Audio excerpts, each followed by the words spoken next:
가을 햇살이 창문을 통해 디스듬이 들어오던 오후, 김 씨의 거실에는 설렘과 기대가 가득했다. 65의 나이에 맞이하는 첫 며느리. 그녀는 손수 만든 약과와 배주스를 테이블 위에 정성스레 놓았다. 큰아들 민호가 신부를 데려온다는 오늘 집안 구석구석을 닦고 또 닦았다. 비단 이불을 덮은 침대와 창가에 놓인 들꽃 한 다발은 새 가족을 향한 환영의 마음이었다. 민호의 차 소리가 들리자 김 씨는 무심코 거울을 한 번 더 보았다. 머리카락을 귀 뒤로 넘기고 옷매무새를 가다듬었다. 이 나이에도 첫인상이 중요한 법이었다. 현관문이 열리고 민호의 목소리와 함께 가벼운 발걸음 소리가 들려왔다. 민호의 뒤로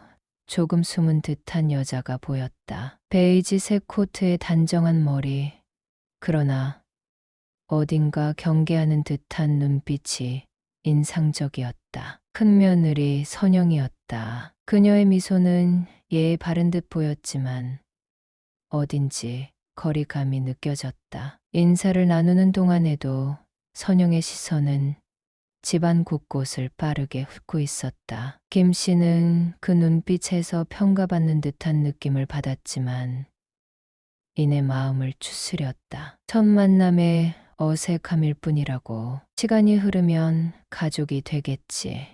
차를 마시며 나눈 대화는 형식적이었다. 날씨와 교통 상황, 결혼식 준비에 관한 이야기. 선영은 질문에 짧게 대답할 뿐 스스로 이야기를 이어가지 않았다. 민호가 화장실에 간 사이 잠시 찾아온 정적의 김 씨는 조심스레 물었다. 결혼 후 가끔 놀러와도 좋겠다고. 선영의 눈이 잠시 흔들렸다. 그녀의 입술이 가늘게 경직되었다가 다시 미소를 지었다. 바쁘지 않을 때 꼭 초대하겠다는 대답이었다. 하지만 그 목소리에는 따뜻함보다 의무감이 묻어 있었다. 결혼식 이후 김 씨는 아들 부부의 초대를 기다렸다. 일주일, 한 달, 석 달이 지나도 연락은 없었다. 김 씨의 딸 미경이 어느 날 저녁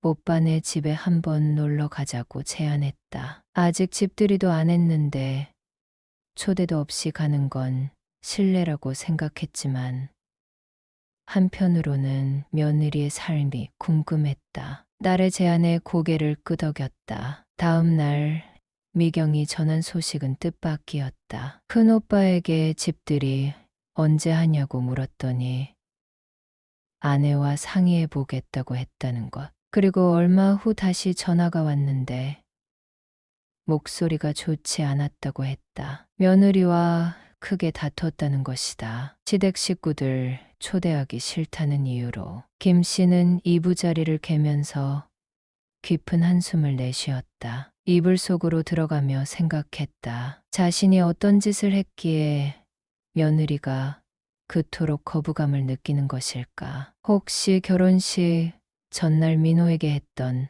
잔소리 때문일까? 아니면 그저 시댁이란 이름 자체가 부담스러운 걸까? 밤새 뒤척이다 김 씨는 결심했다. 억지로 관계를 만들려 하지 않겠다고. 며느리가 원하는 대로 그녀의 공간을 존중해 주기로. 아들이 행복하다면 그걸로 충분하다고 스스로를 위로했다. 하지만 속으로는 알고 있었다. 자신이 꿈꿔온 화목한 대가족의 모습이 이렇게 깨어져 가고 있다는 것을. 그날 이후로도 선영은 시댁을 멀리했다. 전화가 왔다 하더라도 민호를 통해서였고 명절조차 친정 가족과 보내는 경우가 많았다. 김 씨는 선영의 행동, 이면에 숨겨진 이유를 짐작해 보았다. 어쩌면 그녀는 어린 시절 지나치게 간섭하는 가족 속에서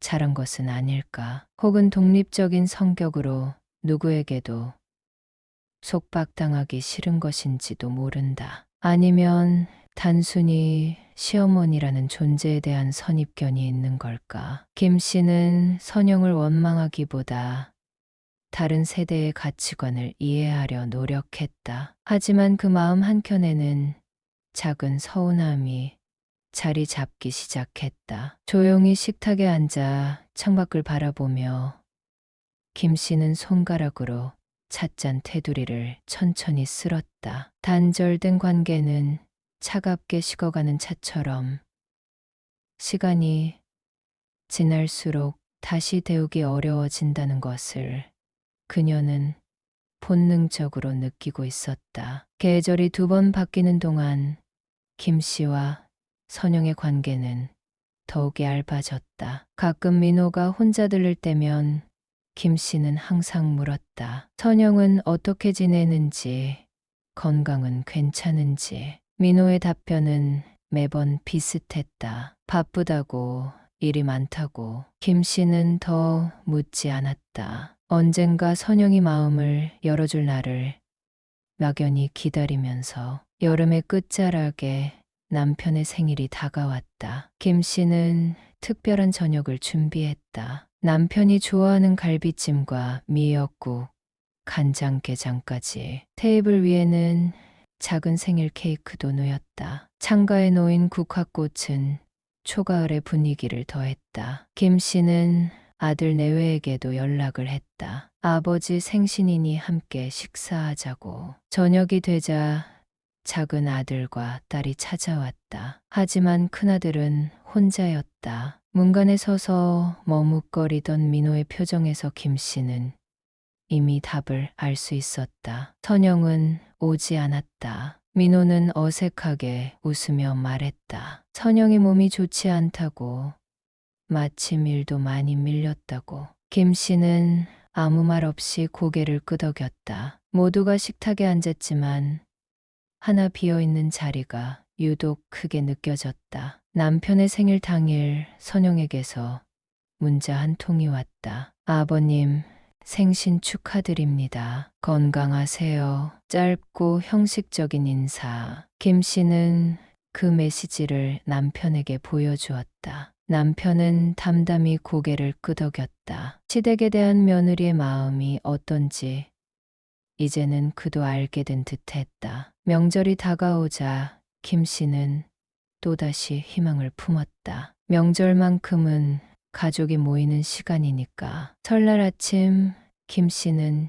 일찍부터 부엌에 서서 음식을 준비했다. 떡국 육수에서 올라오는 하얀 김이 부엌 창문에 서리처럼 맺혔다. 차례상을 차리면서도 김 씨의 시선은 자꾸 현관문으로 향했다. 큰아들에게 전화가 왔다. 선영이 갑자기 어지럼증이 생겼다고 했다. 차례만 지내고 바로 올라가겠다는 말에 김 씨는 입술을 꾹 다물었다. 명절 음식 몇 가지를 싸주며 김 씨는 아들의 눈을 똑바로 바라보았다. 그 눈에는 말하지 않은 질문이 담겨 있었다. 정말 몸이 아픈 건지, 아니면 그저 오기 싫은 건지. 민호는 그 시선을 견디지 못하고 고개를 숙였다. 집안 구석구석에 있던 설렘은 차갑게 식어갔다. 명절 다음 날 김 씨는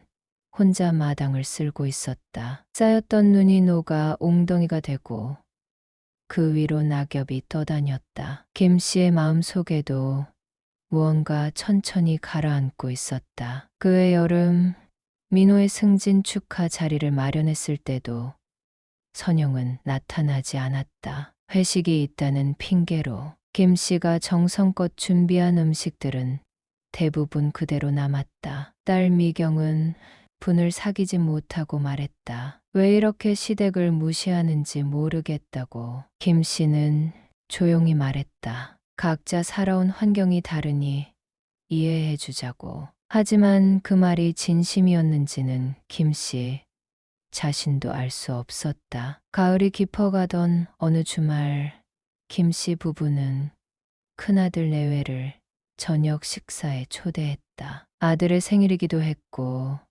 선영의 몸보신을 시켜주고 싶었다. 민호는 흔쾌히 오겠다고 했지만 선영에 대해서는 언급이 없었다. 김 씨는 더 묻지 않았다. 어쩌면 오지 않을 거라는 것을 이미 알고 있었는지도 모른다. 그날 오후 김 씨의 휴대폰에 메시지가 도착했다. 민호가 아닌 선영이 보낸 것이었다. 공식적으로는 처음 받는 메시지였다. 잠시 설렘이 피어올랐다. 혹시 관계의 전환점이 될지도 모른다는 희망. 하지만 화면을 열자 김 씨의 표정이 굳어졌다. 어머님, 며느리는 엄밀히 말해서 남이잖아요. 그러니까 어느 정도 거리는 두고 살았으면 좋겠어요. 저도 어머님한테 이래라 저래라 안 하는데 서로 예의는 지켜주셔야죠.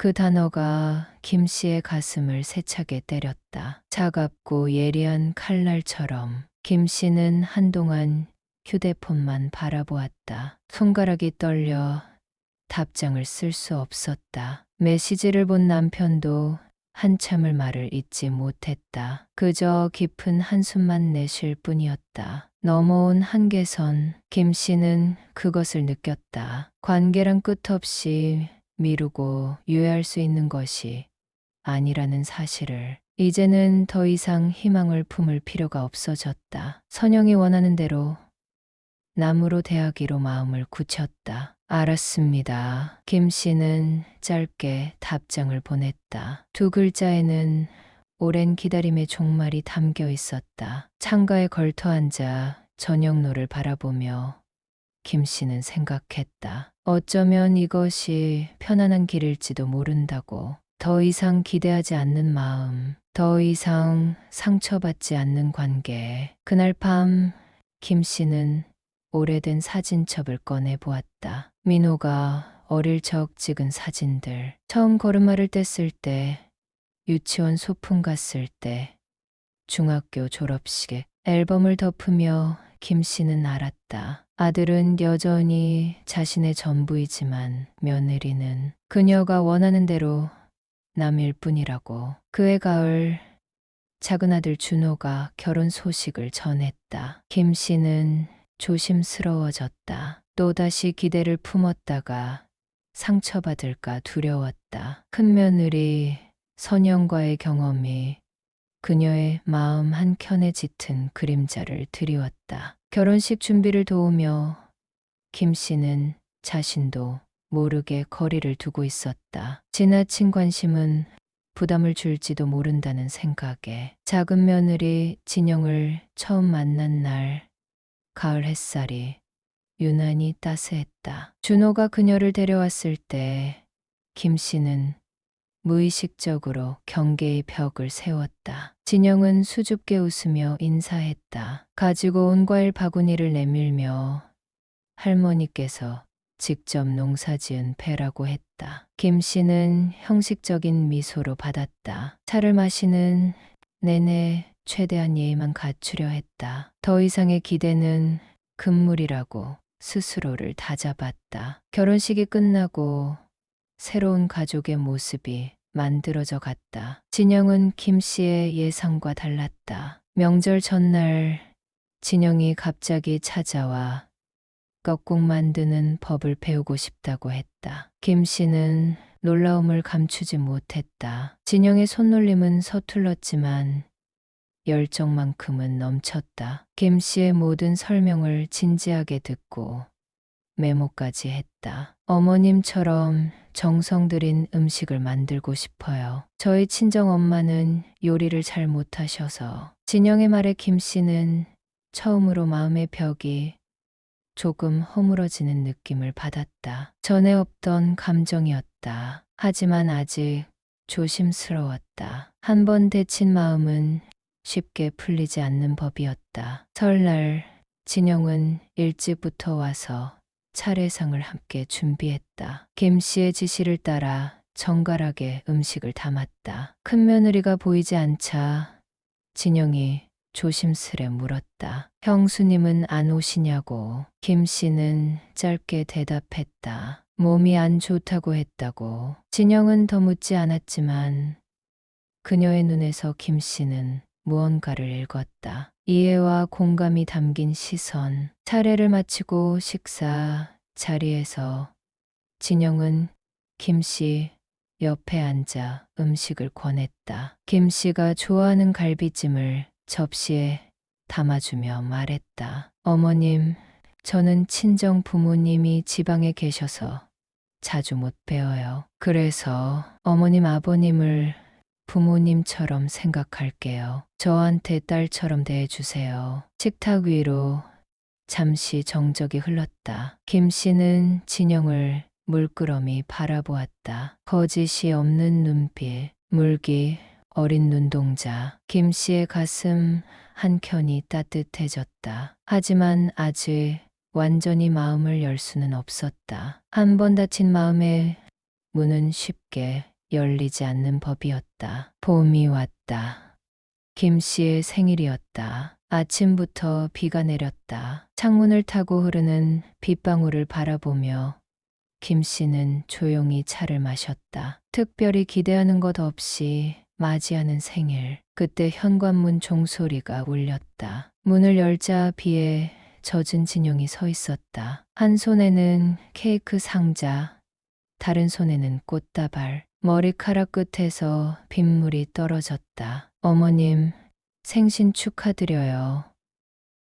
아침 일찍 와서 놀래켜드리고 싶었는데 비가 너무 많이 와서. 준호 오빠는 출장이라 저 혼자 왔어요. 김 씨는 잠시 말을 잇지 못했다. 진영을 안으로 들였다. 옷을 갈아입히고 따뜻한 차를 내렸다. 진영은 축축한 머리를 털며 웃었다. 그 웃음에 김 씨의 마음도 어느새 따뜻해지고 있었다. 어머님, 제가 케이크에 촛 꽂을게요. 소원도 빌어요. 진영이 촛불을 켜고 노래를 불렀다. 비 내리는 아침, 두 여인만의 작은 생일 파티. 김 씨는 오랜만에 진심으로 웃었다. 촛불을 끄면서 소원을 빌었다. 이 따뜻함이 오래 지속되기를. 그날 이후 진영은 더 자주 찾아왔다. 주말이면 밑반찬을 만들러 온다며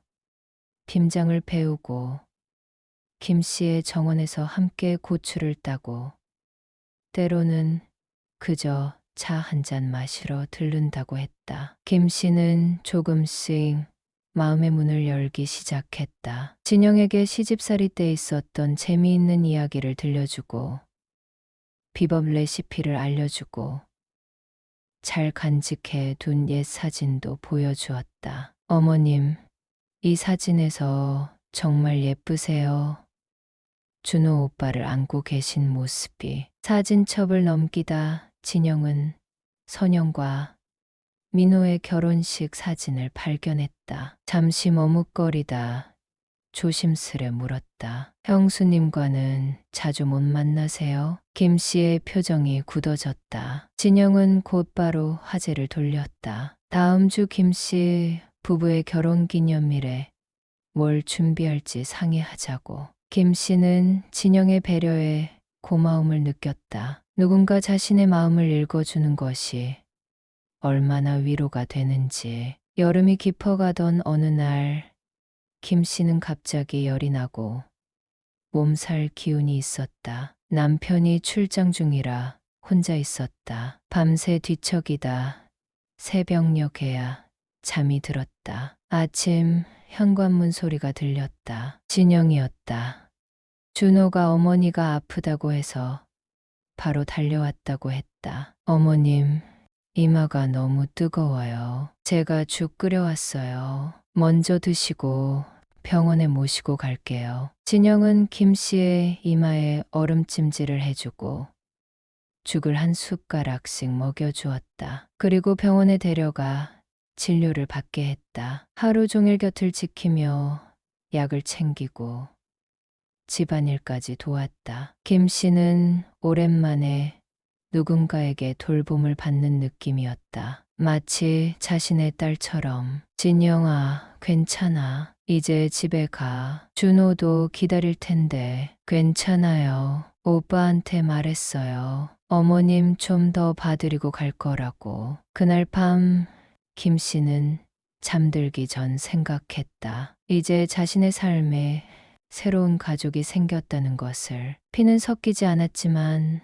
마음으로 이어진 가족. 작은 며느리와의 관계가 깊어갈수록 김 씨의 집안 분위기도 달라졌다. 웃음소리가 늘었고 집 안 곳곳에는 진영이 가져온 작은 선물들, 손수 만든 쿠션, 들꽃 화분, 액자에 넣은 가족 사진이 놓여 있었다. 김 씨의 남편도 진영을 무척 아꼈다. 딸 미경 역시 진영과 자매처럼 지냈다. 유일하게 이 변화에 적응하지 못하는 사람은 큰아들 민호였다. 가끔 집에 들를 때마다 민호는 진영과 가족들이 친밀하게 지내는 모습을 묘한 표정으로 바라보았다. 자신의 아내와는 전혀 다른 관계가 형성된 것에 대한 복잡한 감정이 엿보였다. 한 번은 민호가 김 씨에게 물었다. 작은 며느리에게만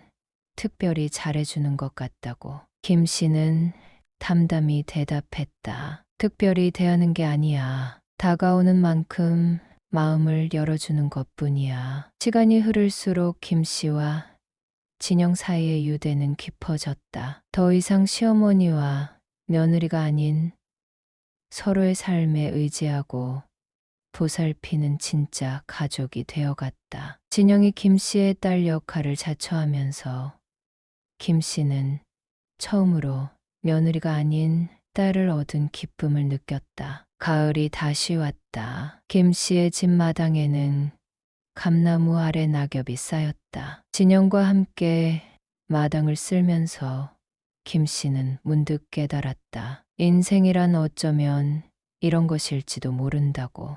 누구를 만나느냐의 문제가 아니라 어떤 관계를 만들어가느냐의 문제라고. 그리고 진정한 가족은 피보다 마음으로 이어진다는 것을. 겨울바람이 창문을 흔드는 어느 오후 김 씨의 휴대폰이 울렸다. 큰아들 민호였다. 목소리에 설렘이 묻어났다. 선영이 임신했다는 소식이었다. 첫 손주. 김 씨의 가슴이 뛰었다. 아무리 서먹한 관계라 해도 피 한 방울은 못 속인다고. 손주 소식에 기쁨이 밀려왔다. 그러나 한편으로는 선영이 과연 자신을 손주의 할머니로 받아들일지 의문이었다. 축하한다, 아들아. 선영이도 많이 조심하라고 해라. 전화를 끊고 김 씨는 창밖의 하얀 눈을 바라보았다. 새 생명의 탄생. 혹시 이것이 관계의 변화를 가져올지 모른다는 희망이 피어났다가 이내 식었다. 선영이 남이라고 했던 그 말이 다시 귓가에 맴돌았다. 일주일 후 민호에게서 또 전화가 왔다. 이번엔 목소리가 조금 망설임이 깃들어 있었다. 엄마, 선영이가 가고 싶은 산후조리원이 있는데 그게. 김 씨는 곧바로 알아들었다. 산후조리원 비용을 지원해달라는 뜻이었다. 이제까지 시댁과 거리만 두던 며느리가 갑자기 손을 매민 것이 의아했지만 김 씨는 담담히 대답했다. 그래, 얼마나 필요한데. 민호가 말한 금액은 300만 원이었다. 기대했던 것보다 큰 돈이었지만 김 씨는 남편과 상의한 끝에 그 금액을 보내주기로 했다. 아무리 그래도 첫 손주이고 임신한 며느리에게 서운한 마음을 들키고 싶지 않았다. 돈을 보내자 그날 저녁 뜻밖에도 선영에게서 직접 전화가 왔다. 출산 준비에 도움을 줘서 고맙다는 인사였다. 목소리는 여전히 다소 형식적이었지만 그래도 오랜만에 나눈 직접적인 대화였다. 김 씨는 짧게 축하, 인사를 전하고 전화를 끊었다. 몇 달이 지나 선영의 출산이 임박했다는 소식을 받았다. 김 씨는 병원에 가보고 싶었지만 민호는 선영이 많이 피곤해하니 아기가 태어난 후에 오라고 했다. 이해한다고 답했지만 가슴 한 구석이 아려왔다. 첫 손주 태은이가 태어났다. 김 씨와 남편은 꽃다발과 선물을 들고 병원을 찾았지만 선영은 대부분 잠을 자는 척하며 대화를 피했다. 손주는 사진으로만 잠깐 볼 수 있었다. 면회 시간이 끝나기 전에 민호가 먼저 자리를 정리하며 내보냈다. 선영이가 아직 몸이 회복 중이라 다음에 집에서 천천히 보면 좋겠다고 해서요. 그 다음은 쉽게 오지 않았다. 산후조리원에서 퇴소한 후에도 선영은 면역력이 약하다는 이유로 방문을 꺼렸다. 2달이 지나고 3달이 지나도 마찬가지였다. 김 씨의 딸 미경은 분을 참지 못하고 오빠에게 직접 전화를 걸었다. 오빠, 우리 한번 찾아가면 안 돼. 아무것도 안 하고 아기만 보고 올게. 하지만 민호의 답변은 냉담했다. 당분간 외부인은 집에 부르지 않기로 했다는 것. 외부인이라는 단어가 가슴을 찔렀다. 그래도 김 씨는 딸을 진정시켰다. 괜찮아. 며느님이 불편하실 텐데 우리가 뭐 한다고 가겠니? 푹 쉬라고 해라. 그러는 사이 작은 며느리 진영도 임신 소식을 전했다. 김 씨는 진영의 소식에 더욱 기뻐했다. 진영은 이미 집안의 소중한 일원이 되어 있었다. 김 씨는 진영을 데리고 백화점에 가서 인부복을 사주고 영양제를 챙겨주었다. 함께 산부인과에 가서 초음파 사진을 보며 눈물을 훔치기도 했다. 어머님, 저 출산하면 아기 많이 봐주실 거죠? 저 회사 복귀해야 해서. 진영의 물음에 김 씨는 망설임 없이 고개를 끄덕였다. 진영이 회사에 복귀할 때까지 손주를 봐주겠다고 약속했다. 그리고 진영의 출산이 다가오자 남편과 상의해 산후조리원 비용으로 500만 원을 지원했다. 첫째보다 조금 더 넉넉한 금액이었다. 더불어 출산 후 차가 필요할 거라며 3,500만 원을 도태 자동차까지 마련해 주었다. 진영은 아들 건우를 순산했다. 작은 손주를 안아본 김 씨의 눈에는 행복의 물결이 일렁였다. 진영은 김 씨가 아이를 돌봐주겠다는 약속을 듣고 회사에 복귀했다. 매일 아침 김 씨의 집에 건우를 데려다 놓고 저녁에 데려갔다. 1달이 지난 어느 날 진영이 봉투를 건넸다. 봉투 안에는 100만 원이 들어 있었다. 아이를 봐준 사례비라고 했다. 김 씨는 사양했다. 내가 내 손주 봐주는데 무슨 돈을 받니? 하지만 진영은 받지 않으면 부담스러워 부탁할 수 없다며 간곡히 요청했다. 김 씨는 결국 그중 20만 원만 받고 나머지는 돌려주었다. 난 딱 이거만 받으면 된다. 돈 벌려고 자식도 떼놓고 회사 다니는데 100만 원씩 나한테 주면 무슨 소용이야. 딱 20만 원만 줘. 이 돈으로 맛있는 거 사 먹으면 돼. 진영은 눈물을 글썽이며 고마워했다. 그런 진영을 보며 김 씨는 가슴 속 깊은 곳에서 따뜻함을 느꼈다. 이것이 가족의 의미라고 생각했다. 그런 가운데 큰 며느리 선영이 둘째를 임신했다는 소식이 들려왔다. 김 씨는 축하한다는 말을 전했지만 첫째 때와는 달리 별다른 감흥이 없었다. 이미 만날 수도 없는 첫 손주가 있는데 둘째가 생긴다 한들 무슨 의미가 있을까 하는 생각이었다. 그러던 어느 날 큰아들이 전화로 당부했다. 엄마, 선영이가 둘째 낳으면 직장에 복귀해야 할 것 같아요. 아이를 봐주실 수 있을까요? 김 씨는 잠시 말을 잇지 못했다. 그동안 손주조차 제대로 보여주지 않던 며느리가 이제 와서 아이를 봐달라니. 게다가 이미 작은 며느리의 아이를 돌보고 있는 상황에서 체력적으로도 두 아이를 모두 돌보기는 무리였다. 미안하다, 아들아. 하지만 난 그럴 수 없구나. 내가 이미 건우를 보고 있는데 또 다른 아이까지는 힘들어. 그리고 김 씨는 말을 잠시 멈추었다가 이어갔다. 너희 첫째도 내가 몇 번이나 봤니?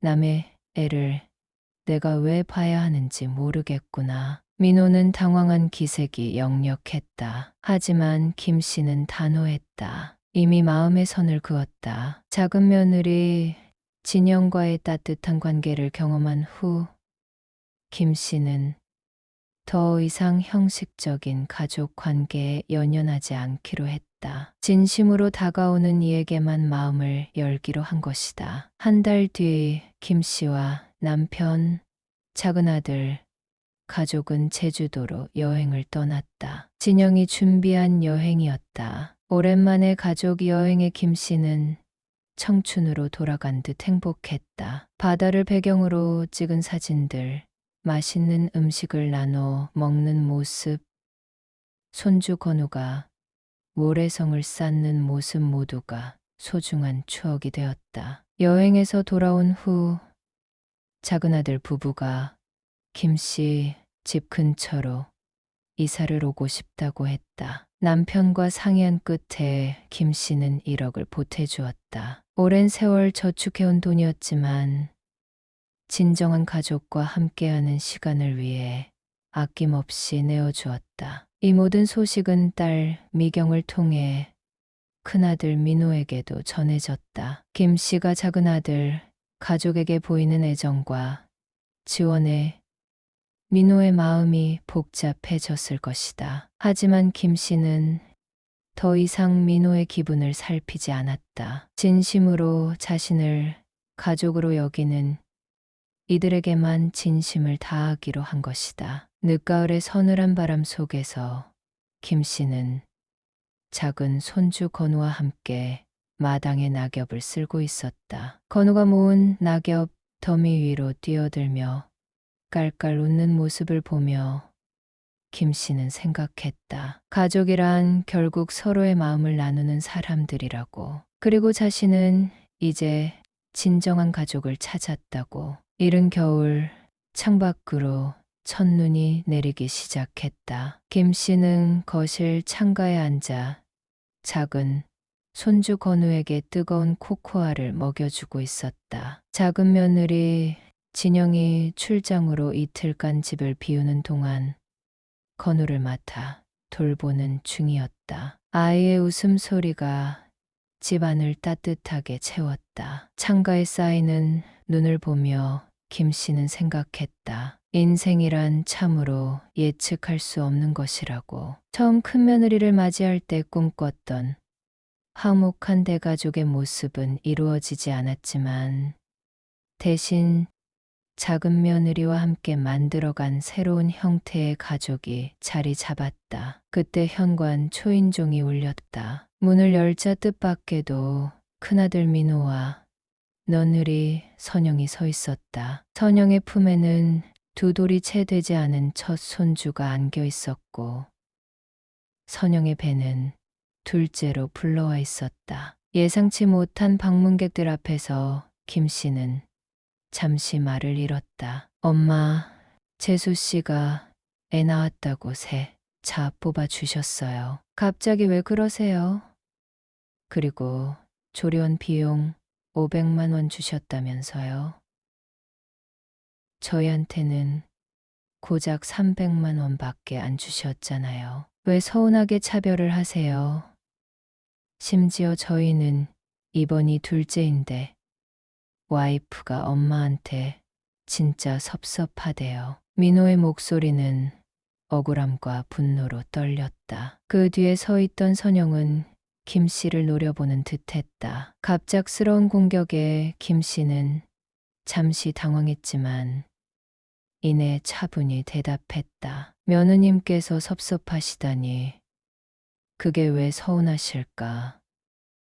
난 도저히 이해가 안 되는구나. 애초에 남이 출산했다고 돈 주는 사람도 있니? 남이라뇨. 엄마, 무슨 말씀을 그렇게 하세요? 민호의 얼굴이 창백해졌다. 김 씨는 부엌에서 놀고 있는 건우를 바라보며 담담히 말을 이었다. 어머님, 저희 애라도 좀 봐주세요. 저희 사정 아시잖아요. 이제 선영이 직접 나서서 말했다. 그녀의 목소리는 평소의 냉랭함 대신 애원하는 듯했다. 김 씨는 고개를 천천히 저었다. 며느님, 대체 저한테 왜 이러시는 거예요? 저는 하나 봐주는 것도 벅차요. 이 상황에서 남의 애까지 어떻게 보겠어요? 어머님, 자꾸 왜 남의 애라고 하세요? 어머님 손녀딸이잖아요. 선영의 목소리가 높아졌다. 김 씨의 표정은 변함없이 차분했다. 며느님이 나으셨는데 그게 어떻게 제 손주가 될 수 있겠어요? 저는 제 손자한테 쓸 시간도 부족하니까 그럼 부탁하지 마세요. 김 씨의 단호한 말에 민호와 선영은 말문이 막힌 듯했다. 거실 한켠에서는 작은 손주 건우가 웃으며 장난감 기차를 밀고 있었다. 그 모습이 묘하게 대조되었다. 홀몸도 아닌데 오늘은 이만 돌아가세요. 김 씨의 말에 민호와 선영은 할 말을 잃은 채 문 밖으로 나갔다. 현관문이 닫히고 집 안에는 다시 고요가 찾아왔다. 건우가 김 씨에게 달려와 안겼다. 그 작은 체온이 김 씨의 가슴을 따뜻하게 데웠다. 며칠 후 민호에게서 전화가 왔다. 엄마, 왜 저희한테만 섭섭하게 구세요? 아무리 그래도 남의 애라고 하시는 건 심하잖아요. 남이 낳았으니 남의 애지. 내가 지금까지 너희 첫째를 몇 번이나 봤다고 내 손주라 그러는 거냐? 둘째도 줄 생각 없으니 너희들끼리 알아서 해. 우리 집에 지금 건우가 와 있으니 나중에 전화해라. 김 씨의 말이 끝나기도 전에 작은 아들 내외가 문을 열고 들어왔다. 진영은 김 씨를 보자 반갑게 웃으며 봉투 하나를 내밀었다. 출장에서 사온 지역 특산품이었다. 그 모습을 보며 김 씨는 무언가 분명해지는 느낌이었다. 가족이란 형식이 아닌 진심이라는 것을. 이후 가족 여행을 가더라도 큰아들은 빼놓고 갔다. 작은아들 내가 김 씨의 집 근처로 이사를 오고 싶다. 라라길래 남편과 상의 끝에 돈도 1억을 보태주었다. 이 모든 일을 딸을 통해서 큰아들 역시 전에 듣고 있었기 때문에 집안 분위기가 이상하게 돌아간다는 건 큰아들도 알고 있었을 것이다. 어느 평범한 주말 오후 가족들이 모여 거실에서 영화를 보고 있었다. 작은아들 부부와 건우 그리고 미경까지 행복한 웃음소리가 집안을 채웠다. 그때 갑자기 초인종이 울렸다. 문을 열자 큰아들과 며느리가 함께 서 있었다. 쌀쌀한 공기가 현관으로 밀려들었다. 너희들 여긴 웬일이냐? 마치 찾아오면 안 될 불청객처럼 느껴졌다. 김 씨뿐 아니라 거실에 있던 다른 식구들도 갑작스러운 방문에 놀란 기색이었다. 엄마, 아버지, 저희가 잘못했어요. 어머님, 죄송해요. 제가 잘못했어요. 민호와 선영이 갑자기 현관 앞에서 무릎을 꿇었다. 방금 전까지 즐겁던 분위기는 한순간에 얼어붙었다. 이게 뭐 하는 짓이야?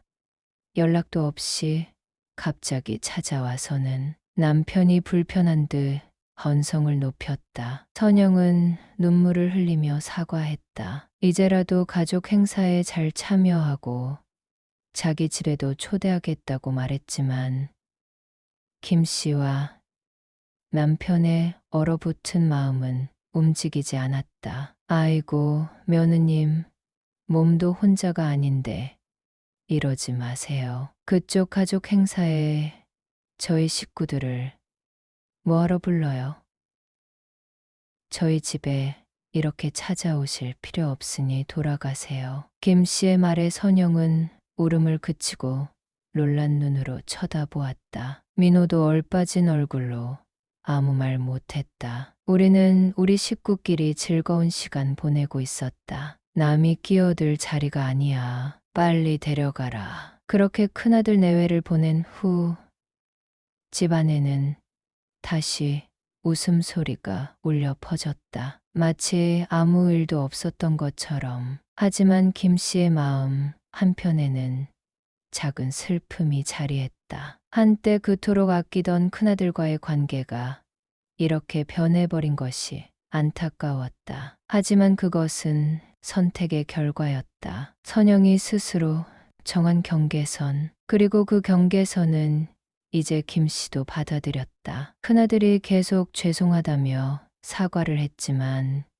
김 씨는 받아주지 않았다. 며느리가 시댁을 무시할 때 아무 말 안 하고 가만히 있던 큰아들도 똑같은 책임이 있었다. 이제 와서 김 씨가 작은 며느리에게 베푸는 정성과 애정을 부러워하고 질투한다고 해서 달라질 것은 없었다. 겨울이 지나고 다시 봄이 왔다. 김 씨의 집 마당에는 작은 텃밭이 생겼다. 진영과 함께 상추와 고추, 방울토마토를 심었다. 손주 건우는 그 옆에서 작은 플라스틱 삽으로 흙을 파며 놀았다. 햇살은 따스했고 바람은 부드러웠다. 진영이 김 씨에게 물었다. 어머님, 혹시 형님 가족 생각 안 나세요? 김 씨는 잠시 손을 멈추고 먼 산을 바라보았다. 그리고 천천히 고개를 저었다. 가끔은 생각나지. 하지만 이제는 내게 진짜 가족이 무엇인지 알게 되었단다. 가족은 피보다 마음으로 이어지는 거야. 서로의 삶에 함께하고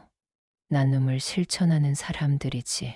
진영은 고개를 끄덕이며 김 씨의 손을 잡았다. 그 손길에서 김 씨는 따뜻함을 느꼈다. 마치 딸의 손길처럼. 어머님, 저도 건우가 커가면서 많은 걸 배우고 있어요. 가족이란 함께 시간을 보내고 서로의 생활에 관심을 갖는 거라는 거려. 단순히 이름표나 혈연 때문이 아니라. 김 씨는 웃으며 고개를 끄덕였다. 그래, 진영아, 가족은 함께 늙어가는 거란다. 좋을 때만 아니라 힘들 때도 함께. 기쁨은 나누고 슬픔은 덜어주는 것. 그게 진짜 가족이야. 건우가 흙투성이 손으로 달려와 할머니를 껴안았다. 김 씨는 그 작은 몸을 안아들며 웃었다. 이것이 진정한 행복이라고 생각했다. 제도와 형식의 가족이 아닌 마음으로